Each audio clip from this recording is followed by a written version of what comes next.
So hello guys, good day, good morning. Good day sa inyong lahat. Nandito tayo sa ating panibagong vlog. Sa vlog natin, meron tayong HP Inktank 115. Yan. Makikita nyo ang nagbi-blink dyan ay ang wait, explain ko sa inyo. Ito ang dalawang carriage icon. Ito tricolor at saka ito black. Ito attention light.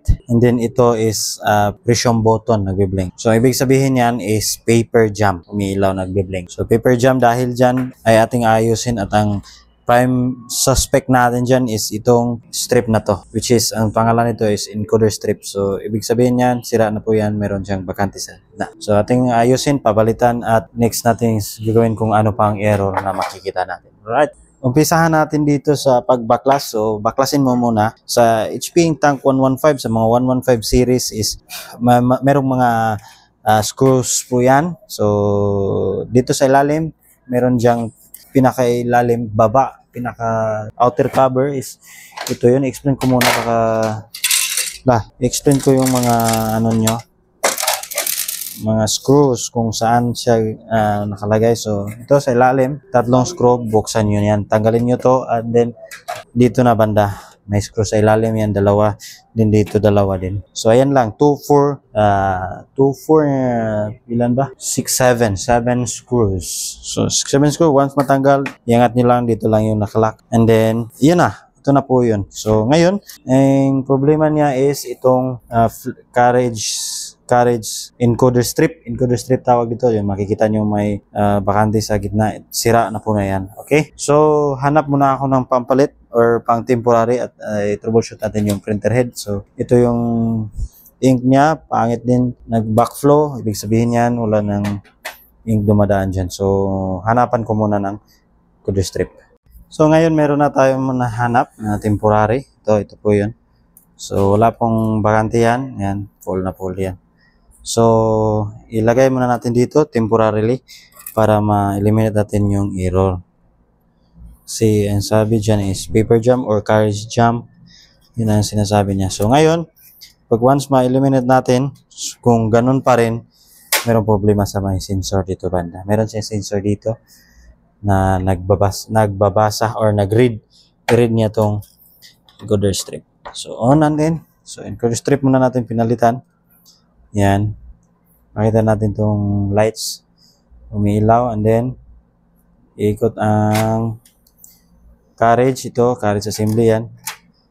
So, kung wala nang error, proceed tayo sa print quality issue.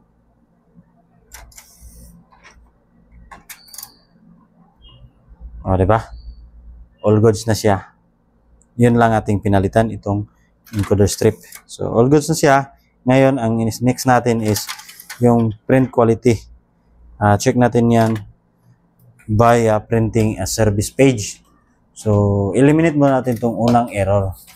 Yung unang error na to, yung kanina is yung error lights blinking. Na nagbi-blink ang mga lights. Yun ang una natin ginawa. So, once na eliminate natin, ito, dito natin i-print. Dito kasi yung mga ganito. So, check natin dito. Magtitipid muna tayo ng scratch para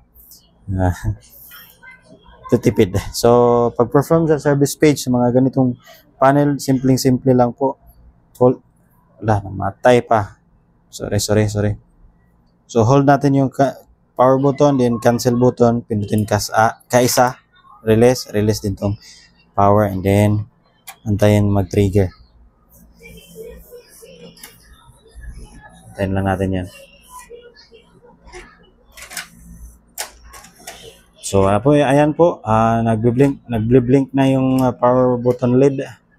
So, ibig sabihin niya is nakuha niya yung algorithm natin na binigay. So, ayan, nag-ano siya So, all goods pa naman ang kanyang printer head. So, konting linis lang muna to.